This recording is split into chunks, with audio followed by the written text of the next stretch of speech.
Friends. So we're in week 2 of talking about going out among the lost. And we said this last week that while we keep on hitting these same topics, if you continue in this, you'll hit these same topics and you'll hit them at a different place and you'll keep on growing. And that's sure been the case for me like crazy. And when Chris asked me a while back about this series, I immediately said yes. And I know somebody who needs to come and teach this group, and we learn a ton from, because I've said specifically in this time we're trying to help not just how do you go among the lost or how do you talk to people who don't know God.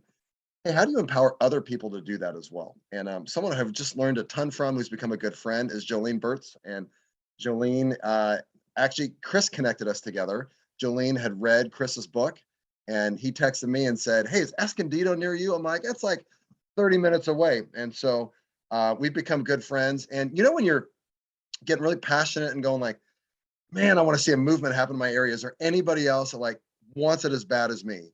Joleene and her husband are one of the first ones. I was hanging with them going, they want it as bad as we do. And so they're our kind of people. And Joleene is going to share her story as well as share some specifics of like, how do you do this in a neighborhood? And her story is going to really empower you on how to do this and how to help other people live this out as well. So, Joleene, you ready to roll? Sure. Okay, well, here we go. Do you have any specifics of what you want me to? I mean, I could talk for 10 hours. So tell me what you want. Tell me what you want me to focus on. I'd ask, if you'd share a bit of your story and how you got involved, and then what God's been doing, and then share, hey, so what does that look like? What is your like strategy to reach your neighborhood? What does that look like? And how's that come together? Okay. So hi, everybody. I'm in Escondido, California, which is in San Diego County. And about 5 years ago, I stumbled upon DMM. So this is how it happened. My husband and I, we moved into our home here in Escondido, and we had always had a heart to want to reach our neighbors and to love our neighbors. And so we began thinking about, when we were moving here, Lord, how can we meet our neighbors? How can we establish relationships with them? And this is before we knew anything about DMM. We just knew that we wanted them to know Jesus. And so my kids and I and my husband, we made some cookies and we started delivering them door to door to our neighbors and just introducing ourselves, saying, hi, we're the Burts family. We're your new neighbors, and here's our number. If you need toilet paper or anything, this is before COVID. If you need anything, let us know. We'd love to get to know you. So it started with that. And then we started noticing that a lot of neighbors did not know each other. They didn't know each other's names. Nobody was out front. Nobody was hanging out with one another. And these are neighbors that had lived here, 5-10 years and never knew anybody. And so we began hosting front yard parties. I had read some book, I think it was called The Art of Neighboring, and I can't remember who the author is, but I read it, and the idea was go out in the front yard because neighbors are less intimidated to like hang out in the front yard where they can leave at any time, versus coming in your house.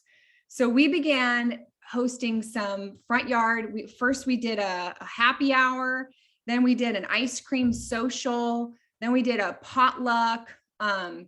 And we would have 50, 60, sometimes 70 neighbors show up. And the way that we kind of advertised it was we just went door to door and put little flyers and just said, hey, let's get together. And we had no idea that this was going to be the turnout.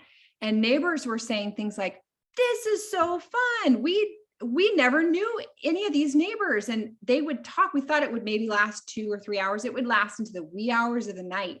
And people would be sitting out around a little bonfire in our front yard, talking, getting to know each other.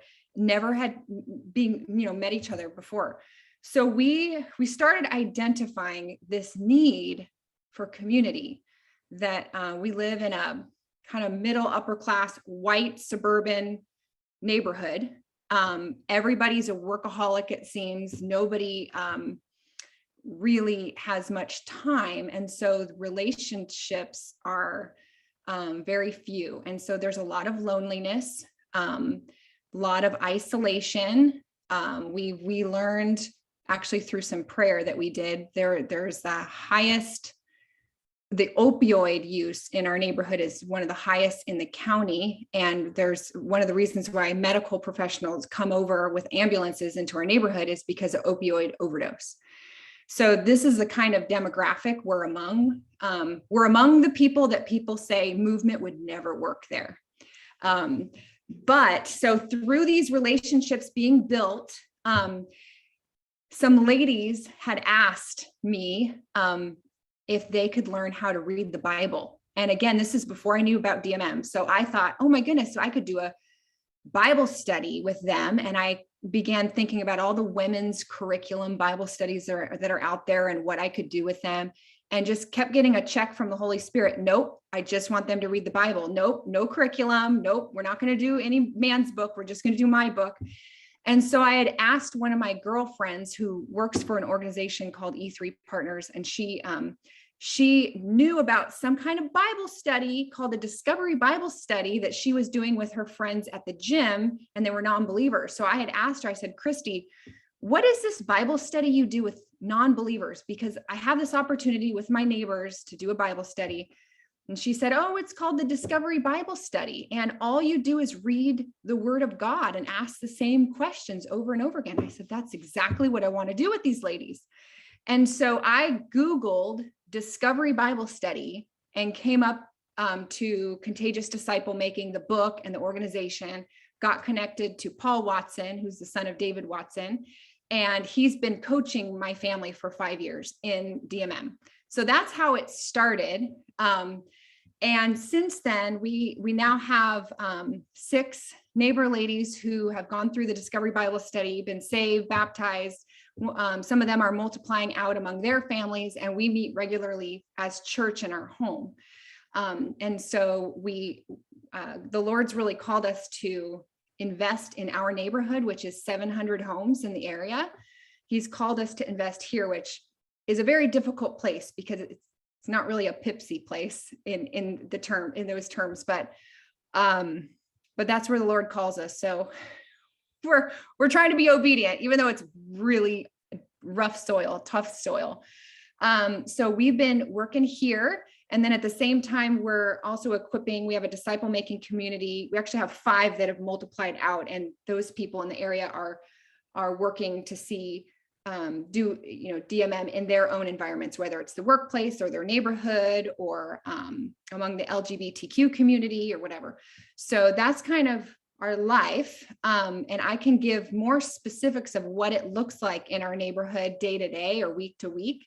But that's the basic story. So Jim, why don't you tell me where you want me to go from there, or if there are any specific questions that I can answer or anything? Yeah, we'll do some more questions here in a little bit, but why don't you share first, what are some of the things that you've done, over the last couple of years? You shared a little bit, but of reaching people, some lessons along the way that you've learned. Share a little more of that, and then we'll open it up to Q&A. Yeah, so as I mentioned, these events, these front yard potluck parties, those are really fruitful in terms of meeting a lot of people and for casual conversations. But you're not really, at least in my experience, we wouldn't have like deep, actually, I take that back. This last Saturday, we had another big event, and we had a lot of spiritual conversations, but that didn't happen at first. Usually it was just like casual. So it's kind of like, if you think of a funnel, like the top of the funnel for us, that we've discovered this along the way. I didn't read this anywhere. It's just kind of what has worked in our context. The top of the funnel is kind of like these big events that we would do in our front yard to meet people. And we're praying and asking the Holy Spirit, who are the people you want us to invest in? Who are the people that came to this event that you want us to build deeper relationships with? And the Holy Spirit would begin showing us those by who was kind of open to a relationship with us, who was responding to, these meaningful conversations that we were having, talking about, tough situations in life, who was kind of drawn to us and who are we kind of drawn to. Then, like, going a little further on down in the funnel, little more narrow, we would take these families and invite them over for dinner, or go to the beach with them, or do something that was more just their family, so that we could get to know them on a deeper level. And then from that, even I began going on walks with women in the neighborhood. That's been really fruitful. I've had multiple Discovery Bible studies started just by going on walks with the same woman over time. And again, this isn't just some random woman. It's somebody that the Lord's really highlighted. Like, this is someone to invest in, or someone that's really going through a struggle. Like, one of the women in my neighborhood is an alcoholic. So maybe might not be, I don't know how you would define if that would be Pipsy for you guys, but she's an alcoholic. She's in rehab, but on the outside, she looks very put together. So I began going on walks with her once a week, and it began just talking about life. Then it was talking about her alcoholism and how it's affected her family, and then talking about how her marriage is falling apart. And then the next time we'd talk about how it's, really affecting her parenting, and she's really having a problem with her daughter. And then how she's been losing a lot of friends. She can't keep friends because she's not a reliable person, because she's an alcoholic. So over time, these conversations opened up. Then I began sharing Bible stories with her.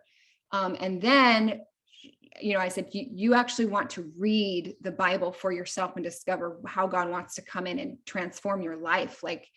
And she had been rehab after rehab program. And it wasn't until she actually went through the Discovery Bible study process that she saw real freedom and transformation, not only in her addiction, but in her marriage, in her parenting, in her relationships with neighbors.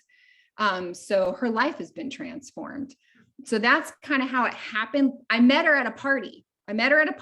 We had her family over for dinner. We invited them to go to SeaWorld with us. And then I started going on walks with her. So it kind of happened over time.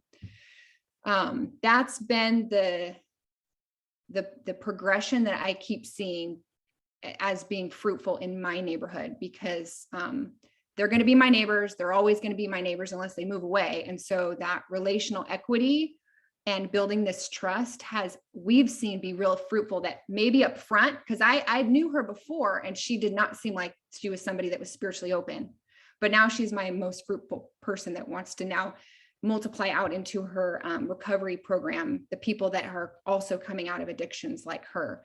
So she didn't up front look like somewhat like a person of peace, but she is now. But it was through that kind of progression of relationship and just watching, what's the Lord doing? Who is he highlighting? And she was ready later on, years after I had initially met her. So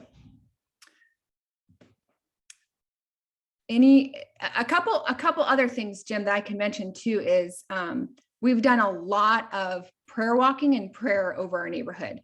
So I see every person in my neighborhood as either someone that needs Jesus or someone that can join us on mission to reach the people that need Jesus. And so as we're meeting neighbors, if they're believers, we have invited them into what we call a sticky note prayer gathering. And we have a map that I got on this website called topomaps.com. And you literally can pick an area and have it printed out and delivered to you of your neighborhood or a bigger area. And so we have this map of our neighborhood framed in our dining room, in our formal dining room. And we invite our neighbors over. We pass out pads of sticky notes. And the purpose of the meeting is not just to pray for our neighborhood, but to ask the Lord, what is your heart for our neighborhood? What is your heart? Or sometimes we've done for San Diego County, where do you want to highlight the brokenness? Even if we don't see it as brokenness, where are you showing? Where do you want us to see brokenness where we can join in with what you're already doing and if the people that you're already moving in? So we get together, we have these sticky notes passed around, and we have like 10 minutes of just silent listening time. We play some background music. And our question is, Lord, how do you want us to pray? We come with all of our ideas of what we want to see happen and where we want to go and the neighbors that we want to see saved, but we don't want to waste our time doing things that are not of the Lord. So Father, how do you want us to pray today for our neighborhood? And so our neighbors, they come from all different, sometimes denominational backgrounds, and some are okay with listening prayer and some are not okay with listening prayer, and all different, backgrounds. And we just say, so what you want to do is, as you're hearing from the Lord, write down. It could just be writing down a scripture reference that pops in your mind. It could be writing down an area of the neighborhood, or maybe an issue like depression or anxiety or addiction. It could be just a word like hope, or healing of families or marriages, or the school system, or something that the Lord lays, and write it on a sticky note. And you might have 15 sticky notes at the end of this 10-minute listening prayer time. Keep all your sticky notes, to yourself.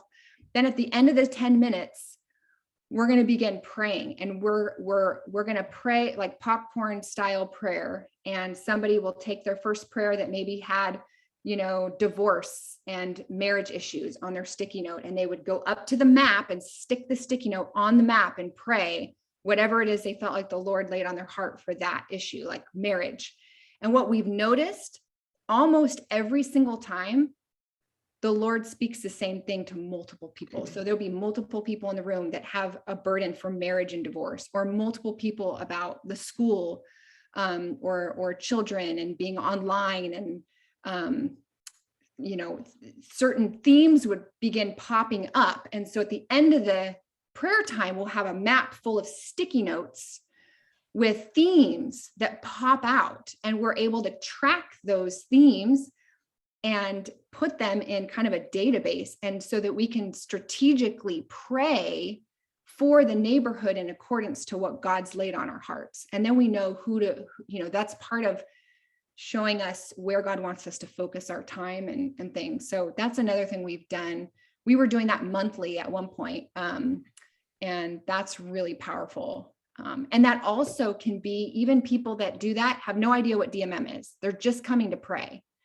And some people come without a heart for the lost at all. They just come and they pray. But over time, the Lord burdens their heart for what burdens his heart. And that's the lost, that the lost will be found. And then those can morph into, over time, a disciple-making community. So it starts off as a prayer meeting. And little by little, as they get a heart for the lost, we start introducing tips and principles and tools that they can use then to reach the lost. And so we've seen prayer meetings like that turn into DMM teams even. So that's been another thing that we've learned along the way too. Joleene, that's awesome. That's super helpful. Hey, let me ask one other question, then we'll open up for everybody else. So if you the family has this heart to reach the neighborhood, hey, share a little bit about how God's been expanding that vision for you, and you've shared with me some of the connections you've made recently that are kind of opening the doors. Just as as we have a vision, God oftentimes wants to make it bigger. So share with us. That's right. Yeah. So the vision kind of started off with our neighborhood, and over the years, the Lord's really burdened our hearts for San Diego County, the county. And so we've been praying for years.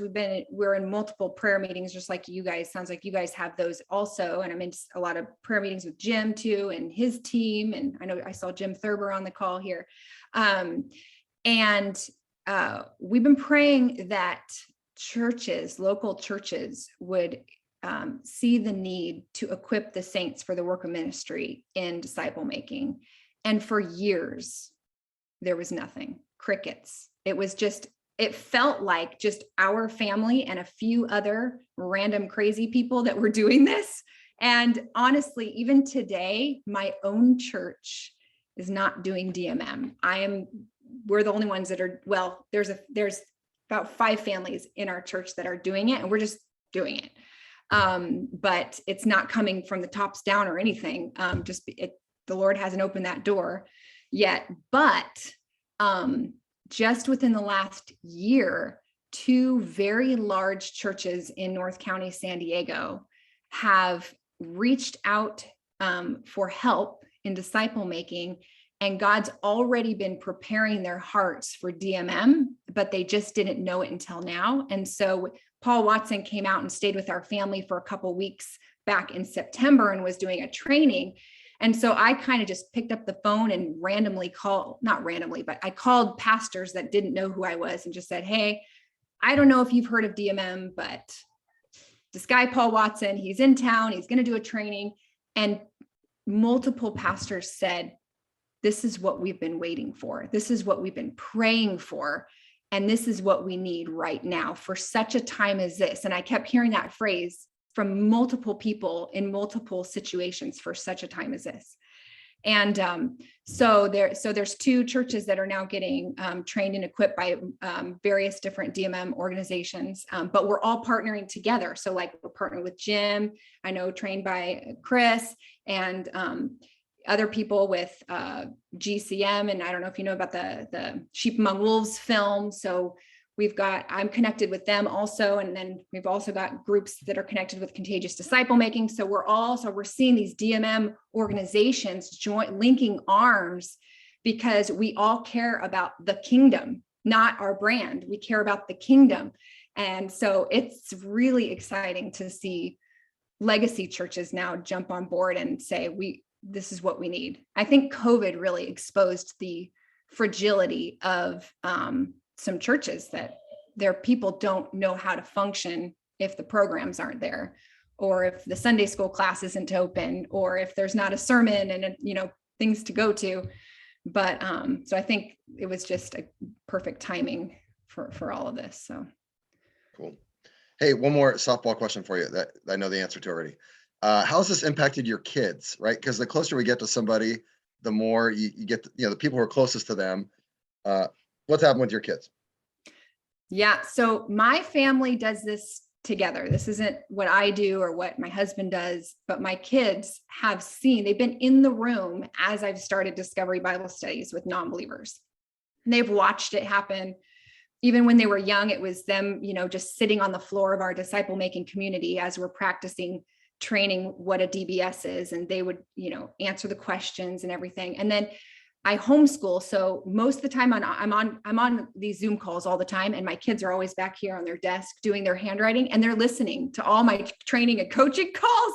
So they understand how it works. And we recently had some women get baptized through just the discovery process, getting saved and baptized. And so my kids came to the baptism, their kids came, and my kids began to realize that even though their moms were baptized, they didn't know Jesus. And so my kids wanted to start a Discovery Bible Study. So my daughter's 10 and my son's 8. So they both lead Discovery Bible Studies with neighbor kids, non-believing neighbor kids. And I tell you, my daughter is so good. So when it comes to like the I will statement, what are you going to obey? If the kids aren't specific enough, my daughter, so they'll give a answer like, well, I'm going to be more kind this week, and so my daughter Brielle goes, that's great. What specifically would that look like for you in the next 24 hours or 48 hours? And so she knows how to make sure that they're giving a specific I will statement, and that they're sharing, and then the accountability next week. Who did you share with? Did you do what you said you were going to do to obey God? And so it's so cool to see. And this was all something they wanted to do. So like they're 8 and 10, and what brings them joy is to read the Bible with other non-Christian kids. Like that, just as a mom, is so rewarding to see that I'm not making them do this Christian activity, that they just truly want to do it. And it's just been an overflow of watching my husband and I do this. And so all the engagements that we do with neighbors and all that, they just are part of it with us. And they've even opened doors for us, because as kids play in the front yard, riding bikes and stuff, then I get to meet their neighbors. And so the kids have been a huge part of our ministry here. So good question, Jim. Awesome, Joleene. Hey, so I'd love to open it up for people to have answer or ask any questions of Joleene, and hopefully you're challenged from what she said. Sort of challenged me as I've gotten to know her, that you might have some different mission fields of where you feel like God's calling you to reach, but regardless, one of those should be your neighborhood, You cannot skip past your streets. You've got to go, God, use me at where I live. He might call you some other places as well, but don't ever skip that. He's specifically, uniquely, strategically placed you there. So, hey, unmute yourself and ask Joleene some questions. Or a couple people put some stuff in the chat room. I'll just let you ask that directly if you put a question there.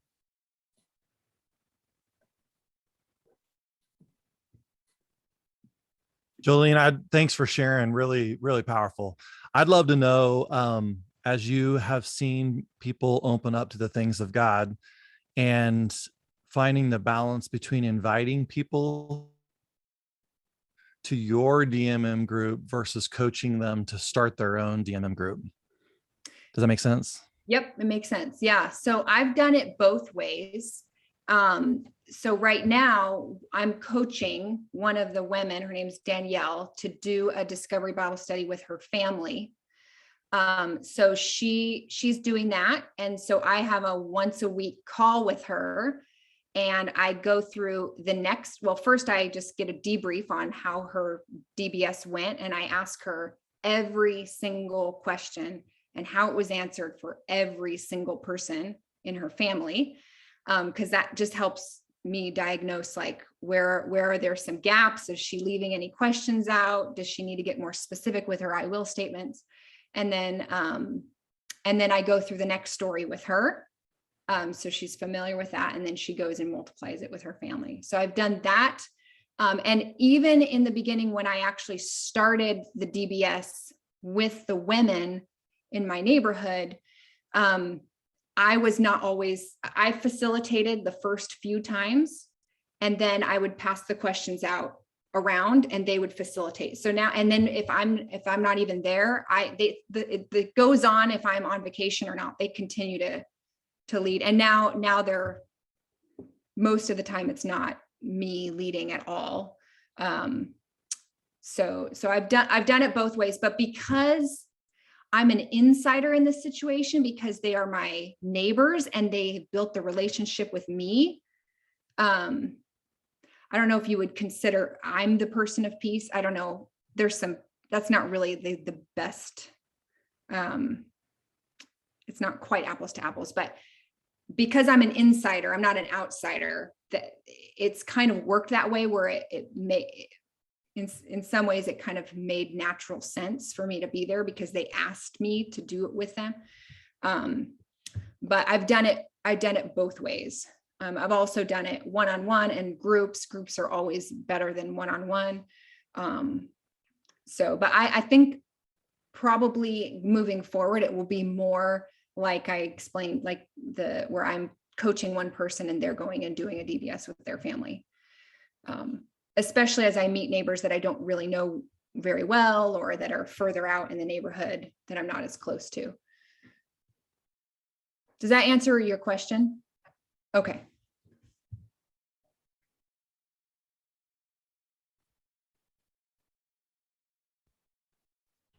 So Joleene, I just love your heart. I am trying to do something similar in my own neighborhood, middle class, white neighborhood. And I just love your success stories, but I also love to learn from your failures too. So have one or two things that you wish you could have done differently. What are they? Oh, I have so many. You probably already all know these things, but I will share them again. The biggest mistake that I've made is letting another believer into a discovery group with non-Christians. That just doesn't work. That's what I did with my first group, because I was like, because one of the ladies, or the two ladies that said, we want to read the Bible, we want to learn how to read the Bible. Then another lady said, well, I'd love to join that Bible study too. And at this point I didn't know what DMM was, remember? So I was like, sure, we'll all do it together. And then getting coaching with Paul, he was like, yeah, you probably shouldn't do that. I said, well, he's like, okay, you can try it. It probably won't work, but go ahead and see how it goes. And he was right. It didn't work very well. So I had to pull this lady Paula aside and be like, okay, this is what a discovery Bible study is, and you really shouldn't be answering the questions, and you're kind of teaching, and you're in. So that was a big mistake that I will not do again. Also, another mistake is jumping quick into a one-on-one DBS without really seeing if there was an opportunity for a family to do it together or a group of people to do it together, because I was so rushing to just do it, or moving so far in a one-on-one where I'm not saying, who else could you bring to do this with you? I've learned that groups are so much more effective than individuals, because an individual might see something about God that might be a little off, but the group correction aspect is so powerful that it really helps guard against heretical thinking or anything when they're reading the Bible. Or if, for them to retell the story by themselves, it's just harder to do it one-on-one. So I've learned that. Let's see. Other mistakes that I made just in DMM in general is, in the beginning, I thought, oh, this is so great. I want to convince my pastor to do DMM.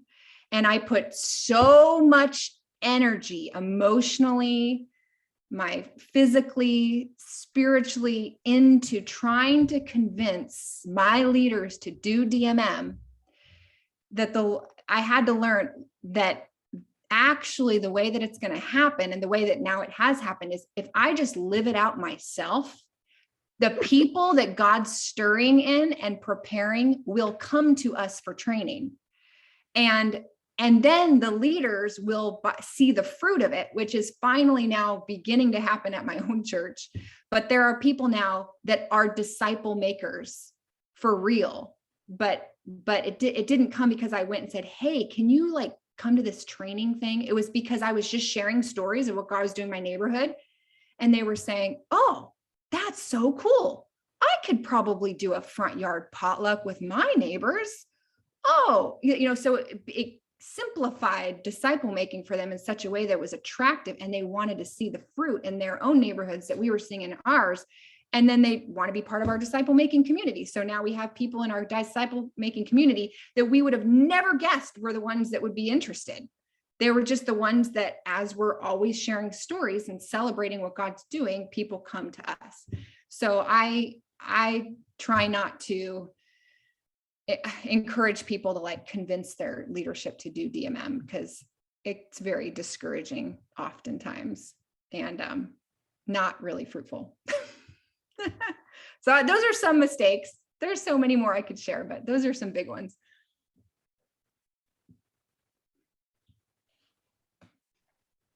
We've had a couple people ask the question with the person you're walking with that coming out of recovery.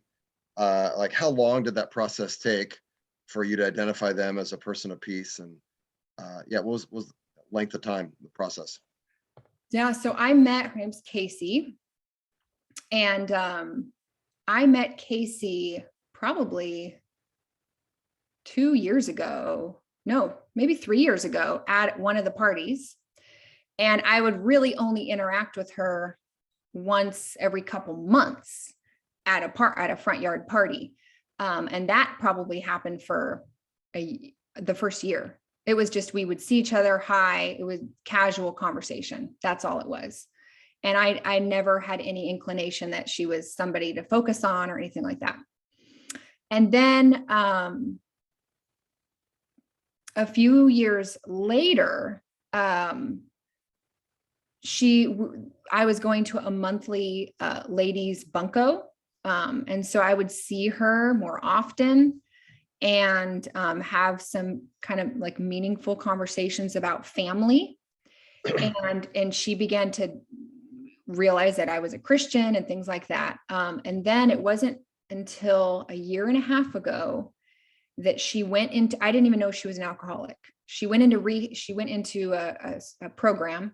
She got taken basically into a rehab program, and it was during the holidays. And her husband reached out to us and said, can you help me with stockings and gifts and all Christmas decorations. I don't know what I'm doing. My wife's gone. And my daughter, I don't even know how to do this Christmas stuff with my daughter. So he reached out to us and said, I need help being a dad because I don't have a wife right now. And so I connected with him and said, can I talk with Casey while she's in her rehab program and just encourage her? And so we began talking on the phone. And that started opening up spiritual conversations, but it really hadn't gotten super spiritual until then. Then when she got out of rehab, which was, I can't remember how many months it was at least 3 months of program. She got out of rehab and I had asked her, hey, I want to help keep you accountable to whatever you've learned in rehab to help stay clean.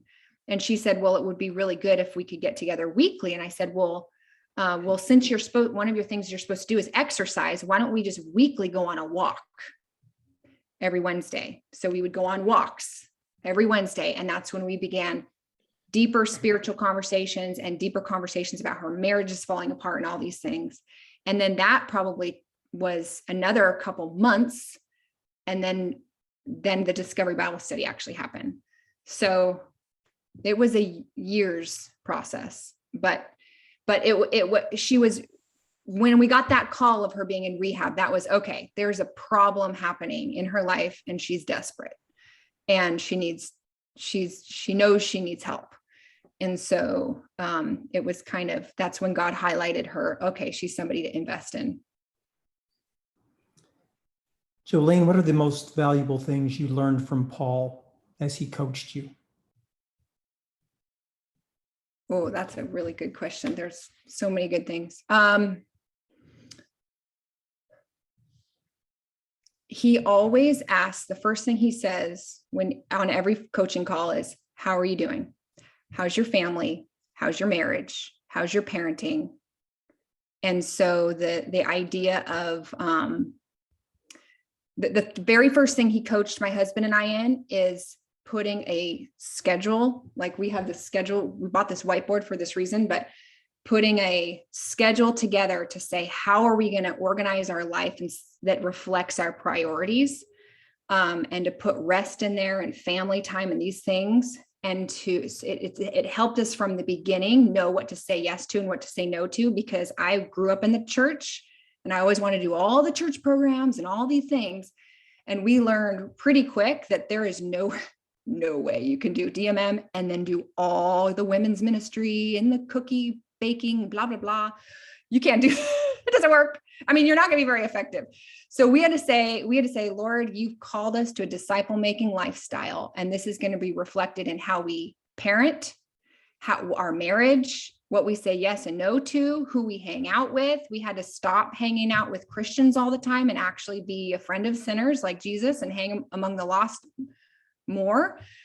So that whole just scheduling out our life and looking at it and saying, does our time, our time and our money, where we're spending our time and our money, reflect what we feel like God's calling us to? And at the beginning, it did not at all.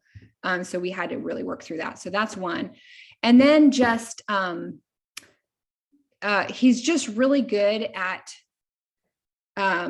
looking at the context and the situation and holding to the principles of DMM and tweaking the tactics and making sure that the strategy holds strong, that you're not tweaking or removing part of the strategy.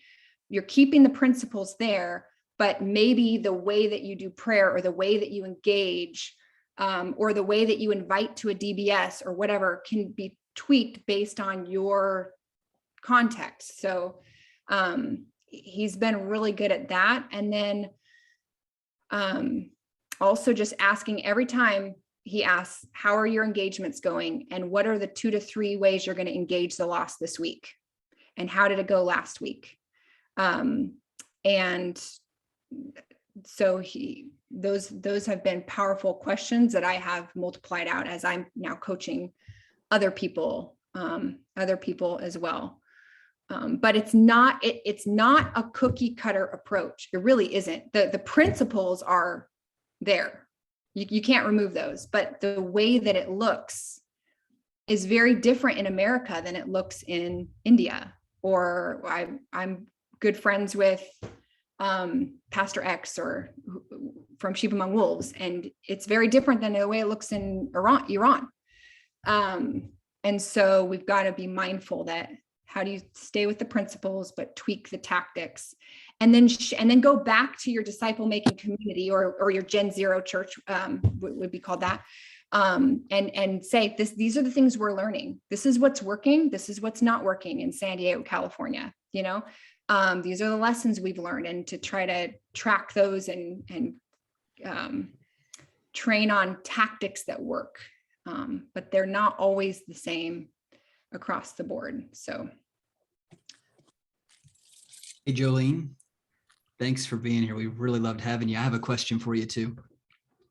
So there are a lot of legacy church pastors on this call that are excited about DMM, and Yay! That's so great. And that are trying to implement it. And every one of them is wishing for thousands of Joleens in their churches. So my question is, call my pastor, please. No.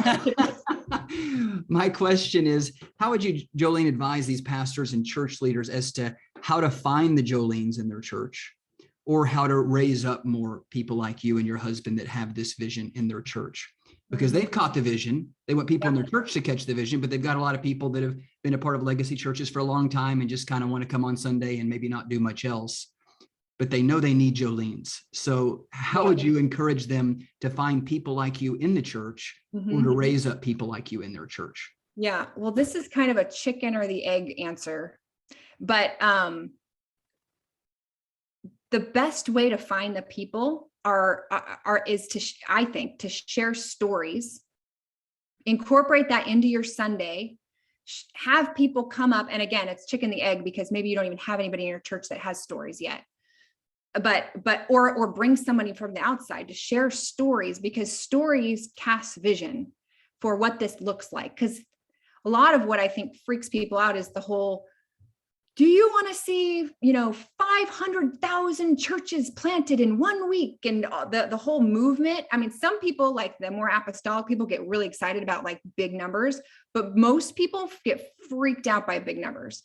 So what they can grab onto are the simple stories of, hey, Joleene went out and did a front yard potluck and met some neighbors, and it ended up in reading the Bible, and now they're believers. And so it's like simple, although if you multiply that out, it is big numbers. But so I would say, get people to share stories, and then the people that and offer an opportunity. Like if you want to learn how to see these kinds of stories in your life, have some kind of, whether it's a Gen Zero church or a DMM group or whatever, this is the place where we can learn. Because another big learning that I've seen is trainings only are so effective. It's actually, because we've had hundreds of people go through our trainings, but very few people are actually to this day still doing it. It's the people that became part of a community and have ongoing coaching that are actually doing it. And so we've kind of moved away from putting all of our energy into trainings, and we more share stories. And if you want to learn how to do this, be a part of our disciple making community where we're practicing this on an ongoing basis. But I'd say stories would be the way to do it. And if you don't have anyone in your church that has stories yet, grab people that have stories and get a video of them and put it on the screen on a Sunday or whatever. But simple stories. That's how we found most of the people in our disciple making community came from hearing stories. They didn't even come from training. They came from hearing stories and saying, I want to know how to do this. And then they get trained, but they didn't come through like a training first. It was from getting hungry from hearing what God's doing.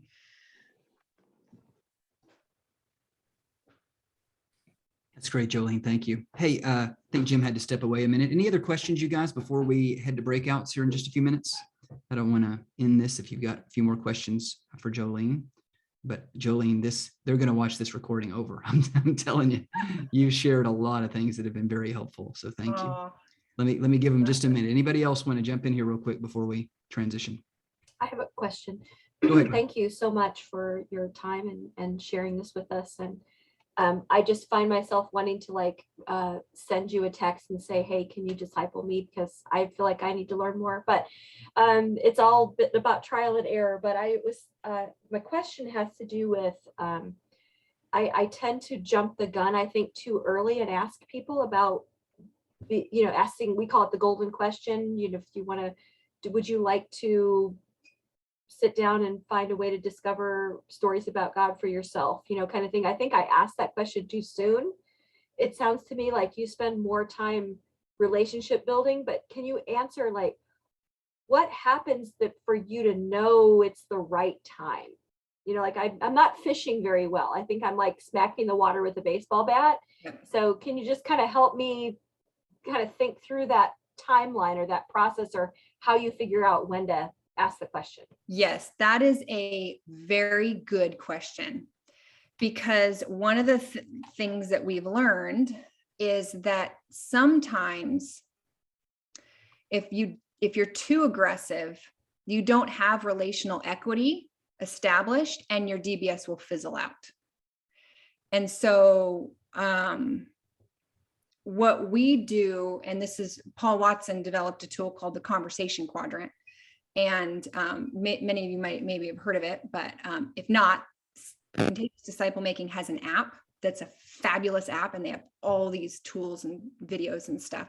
But the conversation quadrant is a diagnostic tool and a tracking system to help you know who's ready to ask the question to. So there's 4 quadrants. Think about dividing your paper into 4 quadrants, and the upper left-hand quadrant is casual. This is called the conversation quadrant. So casual conversations. The second quadrant on the top right is meaningful conversations. The bottom right is spiritual conversations, and the bottom left is discovery conversations. So casual, meaningful, spiritual, discovery. And it's kind of like a progression, sort of, roughly a progression. Sometimes conversations can jump around, but basically, when you meet someone, so this also protects from being too passive or too aggressive. Some of us are very aggressive and we can't even have casual conversations with people. It's like, bam, you want to read the Bible. And then other people are too passive, where it's they'll build relationship. That's friendship evangelism. We don't want to do friendship evangelism. That's different. So some people are so casual, they're just waiting for somebody to ask them about Jesus. And that's too passive.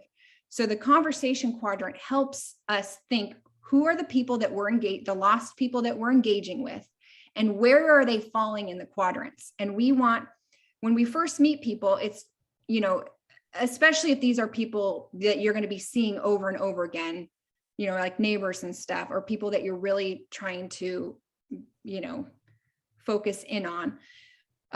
First, it's casual conversations. Hey, how's the weather? Hey, tell me about what are your hobbies? What do you love? Tell me about your family.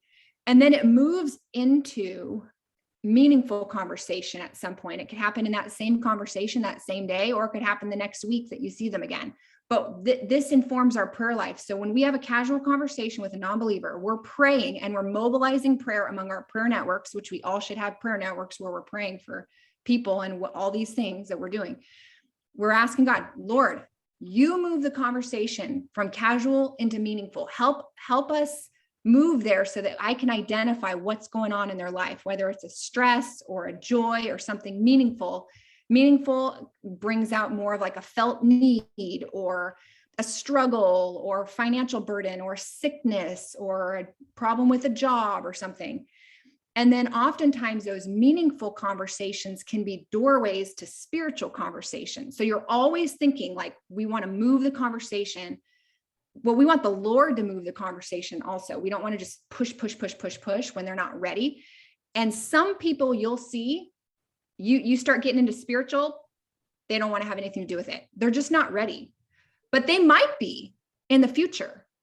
They might be ready in the future, but if you're too aggressive with them up front, I've found sometimes it just turns people off. They're not ready.